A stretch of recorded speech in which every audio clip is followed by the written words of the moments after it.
So we are live now, and the next speaker is Anirudh Cheru, and he is from US, belongs to Hyderabad. And let me share the screen with his bio. And I request Apurva to read the same. It is here, Anirudh's bio. Yeah, Apurva, go ahead.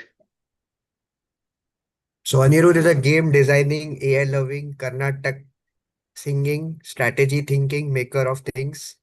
He's currently based in Richmond, VA, building product systems and experiences that don't just work, they inspire. He moves through life with curiosity, creativity, and habit of trying things most people just think about. He believes in innovation happens when art meets technology. He discipline meets imagination when he stops dreaming small. He's a Carnatic musician, a martial arts practitioner, and a lifelong student of skill mastery. Whether that means coding with AI, composing music, or designing a game you can get lost in. He loves idea that challenges him, system that scales, and people who believes growth can be playful. His vision is to build a world where learning feels like leveling up, where productivity feels like play, and where humans use technology to become more human, not less. His mission is simple to merge creativity, technology, and gamification into tools that transforms how we learn, work, and grow. His goals are loud and clear: build a global game experience that makes people think and feel, teach AI skills that actually changes lives, publish more books that spark self-belief and momentum, take the stage worldwide and turns ideas into impact. Keep music and martial arts rooted in my lifestyle, in his lifestyle, rhythm, discipline, power. He likes to live life like it's an adventure. Every project is a quest. Every आगे कुछ है क्या? Okay. Every chapter is an upgrade and it's just getting started. So let's welcome Anirudh. Yeah, Anirudh, you can share your screen and you can start your PPT. Thank you so much for the introduction.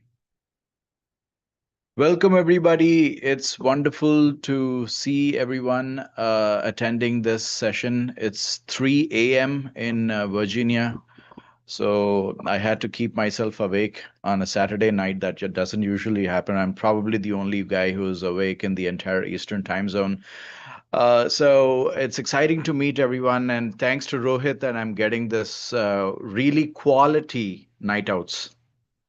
Usually my night outs are definitely not quality. It's either binge watching Netflix or playing games or something like that.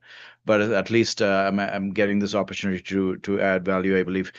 So I've been a video game designer for more than 20 years, and what I realized playing games and making games for a couple of decades is games are basically made of systems interacting with each other, and that's the reason that they go beyond any of the media out there that can hold a human mind for extended periods of time, compromising the fundamentals of human need. That includes thirst, hunger, or any of the fundamental human needs. You compromise that, or sleep for that matter, right? So what about games can we learn to implement in our business? That's the idea of gamification. And when I delve deep, games are one of the core media powerhouses that builds fans.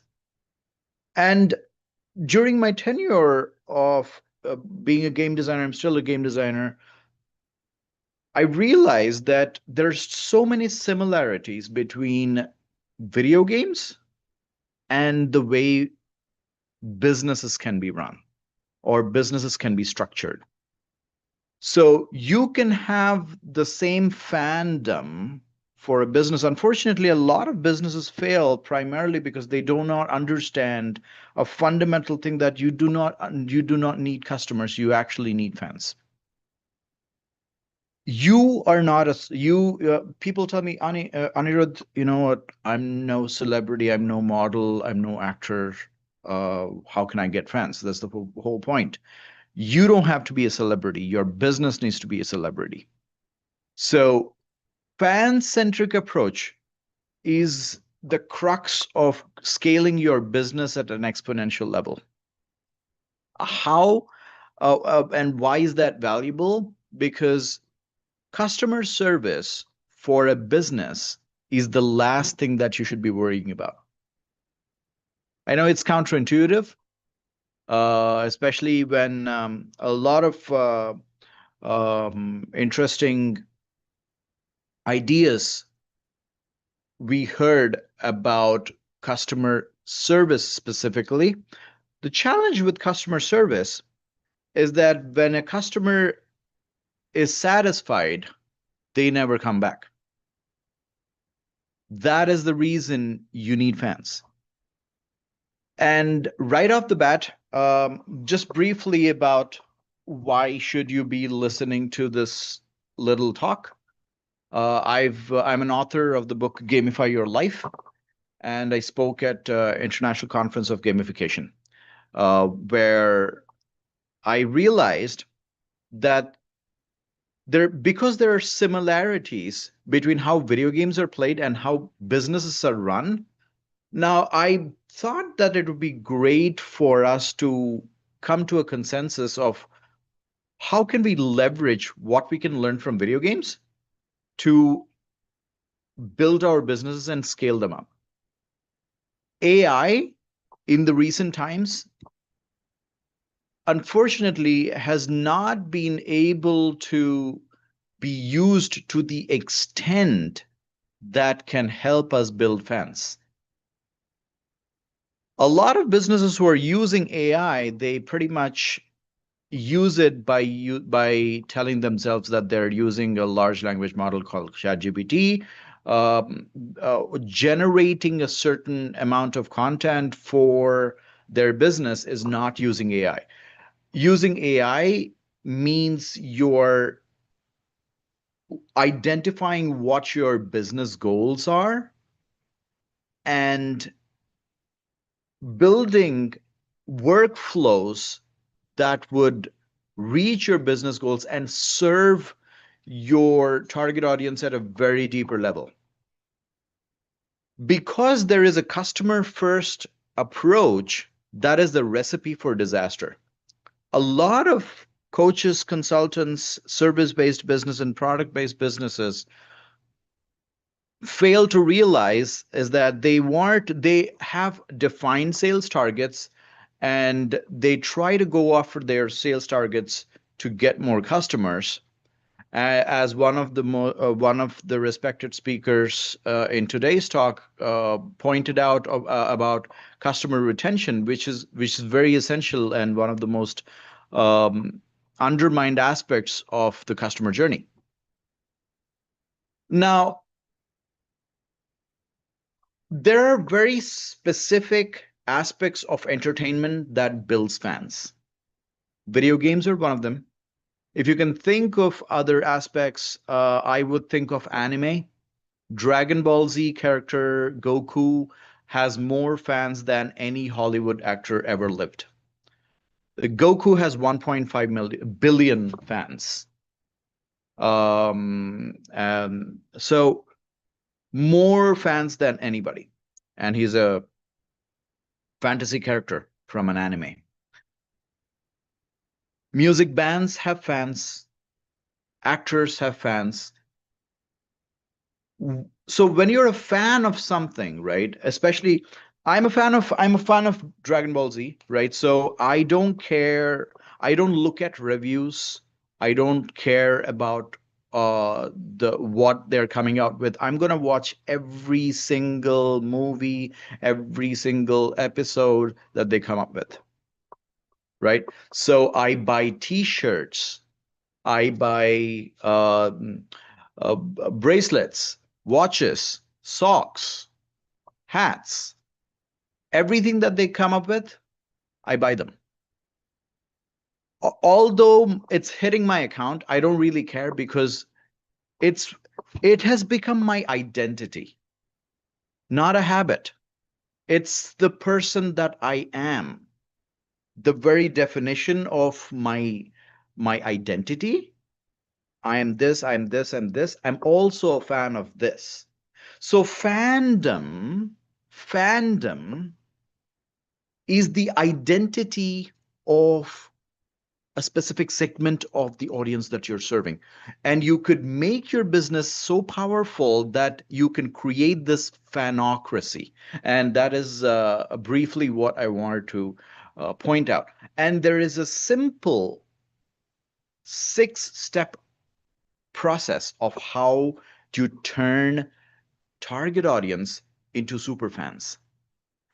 Unfortunately, a lot of entrepreneurs that I speak with, even in the United States, that doesn't exclude many of my clients, that they stop at target audience and they want to convert into customers. The problem with that is that it's not just transactional, but you're acting as a carbonated water, like Pepsi. You're not acting as a coconut water. So your business is more of a deeper service that you give to your target audience. It's not just the problem that you're solving, it is involving people, leading them.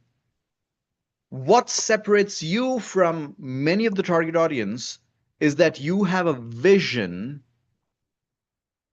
and you can see something that a lot of target audience don't, and a lot of your competitors might not also see the kind of things that you see the world to be through your business.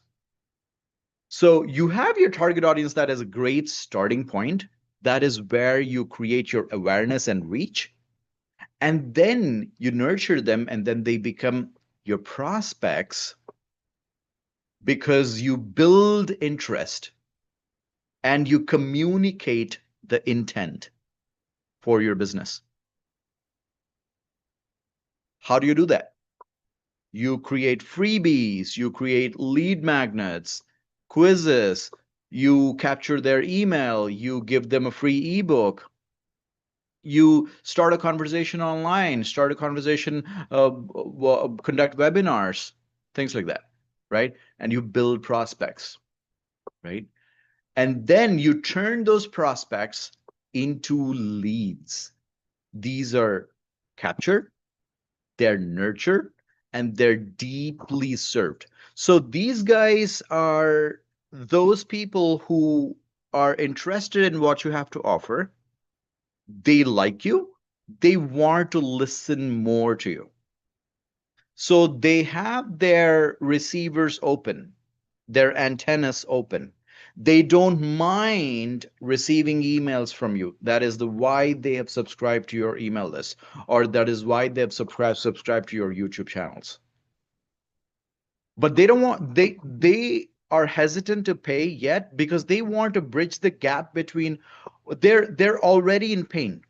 Let's understand that. They're already in pain and they want to see what is the best way to connect with you, to bond with you in a way that would uh, not just alleviate the pain, but they want to build long-term relationship with you.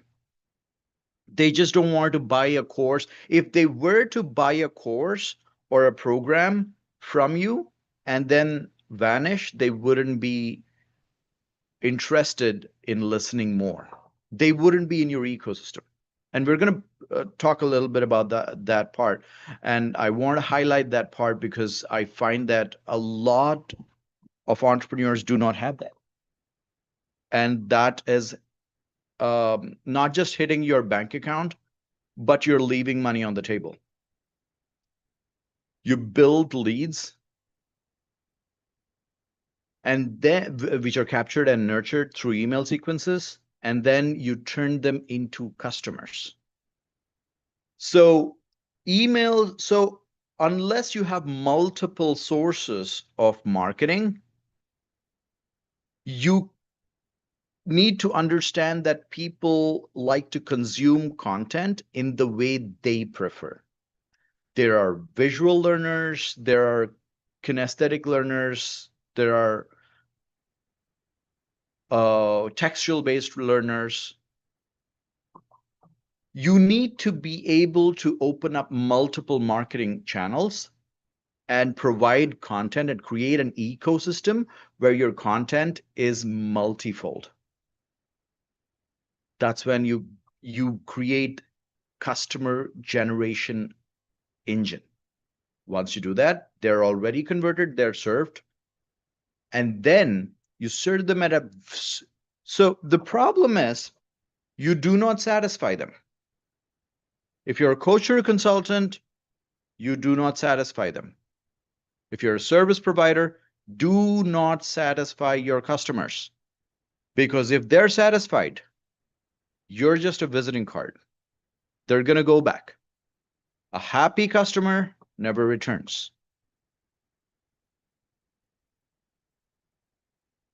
You got to be able to blow their minds. How can you blow their minds to create an experience, not satisfaction? What is the core emotion that you want to drive? What is the core emotion through your service that you want to gift your customers as an experience? What is the core emotion? Identify that core emotion. Humans are emotional beings.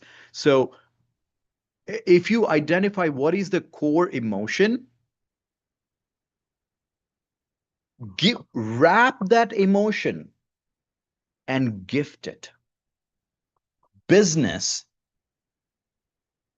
must be leverage the power of gifting. You do not gift products. You do not gift services. You gift emotions through experiences. One thing that I can think of, especially in the Indian context, I'm not in touch with I've not been following the big names in India right now, but what I can do think of is the core emotion is Fevicol. Whenever I watch Fevicol ads, they make me laugh like crazy. In 30 seconds, they're able to make you laugh. 30 seconds. Take any Fevicol ad. Give them 30 seconds, they'll make you laugh. The same with their social media posts. Same with their Instagram posts. So basically, they have created humor as a core emotion that they want to gift. By doing so, I'll tell you the magic of identifying the core emotion of your business and gifting it to your customer. The magic is that you're going to create memorable experiences. They're going to emotionally connect. They're going to resonate. And when they resonate, they cheer for you. So the power of it, the mind-blowing part of it, is when you gift the power, when you identify the core emotion, gift it to your target audience as an experience, what happens is that now you are creating fans in a way that your business becomes a verb. Your business is not a noun. Your business becomes a verb. So you have literally changed the parts of speech of your business. right? So people don't say, get me something that sticks. They say, get me Fevicol. They can't even comprehend other companies that make products, similar products. I mean, at least I don't remember any other thing that sticks. In United States, there is Gorilla Glue, but that's about it. I can only remember for Fevicol, right? Because they have given me, I've resonated with what they've gifted me, right? And now you're creating fans, right? And from fans, you create what are called super fans. Super fans is you overwhelm them with value. You overwhelm them. They ask for a rose, you give them a garden. That is the power of AI, right? Previously, to do that, you got to be either outsourcing a ton of content creation or product creation to a whole new team, or you got to hire a team, invest in that team to create and add so much value. In the day and age of AI, if you're not using AI to have to perceive a super fan centric business, you basically are getting yourself a job in the name of entrepreneurship. So these guys are not just defending your business. These super fans are evangelists. They are advocates. They are your cheerleaders. They leverage one of the most undermined powerful aspects of marketing, not just word of mouth, not just word of mouth marketing, but they leverage one of the most underrated aspects of marketing, which is UGC, user generated content.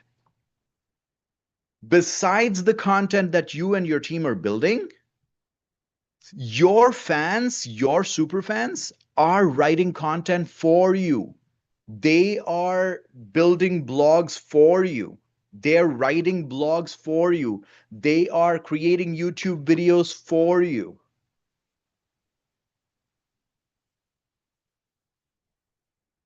How many of us have YouTube channels? Right? Okay. Now, I'll tell you now, what is the value of this presentation if I am able to help you understand how to build super fans for your business? Right? Great. All right. Now, here is your AI-powered ecosystem. 3 layers. Layer 1, focus on offer stacks. Your coaching, consulting, done for you, everything.